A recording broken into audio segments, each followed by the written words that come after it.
কলকাতায় আবর্জনায় ঢাকা পড়ে যাবে ইউনূস সহ বাংলাদেশ। ফের বাংলাদেশকে হুঁশিয়ারি দিয়েছেন শুভেন্দু অধিকারী। শেখ হাসিনার প্রত্যর্পণ নিয়ে বাংলাদেশের চিঠির কোনো গুরুত্ব নেই বলে শুভেন্দু অধিকারী বলেছেন, মুজিবুর রহমানের পুরো পরিবারকে আশ্রয় দিয়েছিল ভারত। চীনের চোখ রাঙানি উপেক্ষা করে যদি দলাই লামাকে ভারত আশ্রয় দিতে পারে, তবে ইউনূস তো কোন ছাড়। মশা মাছির সঙ্গে তুলনা টেনে ফের একবার শুভেন্দু অধিকারী বলেছেন, কলকাতায় প্রতিদিন যা আবর্জনা হয়, কার্গো বিমানে নিয়ে ফেললে ঢাকা পড়ে যাবে বাংলাদেশ। রাফাল তো দূর, রাফালের আওয়াজে সব পালিয়ে যাবে। তিনি আরো বলেছেন, মুক্তিযোদ্ধাকে যারা জুতোর মালা দিয়ে অসম্মান করেছেন, মুক্তিযোদ্ধাদের বলিদানকে অবজ্ঞা করছেন, তাদের জন্য গলায় দড়ি অপেক্ষা করছে।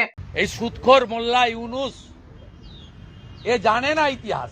গুরুদেব দলাই লামাকে ভারতবর্ষ শেল্টার দিয়েছে, চীনের চোখ রাঙানি করেনি। এরকে কেউ কাউন্টই করে না। মশা মাছি হেঁটে গেলে মারিয়ে নিয়ে চলে যাব আমরা।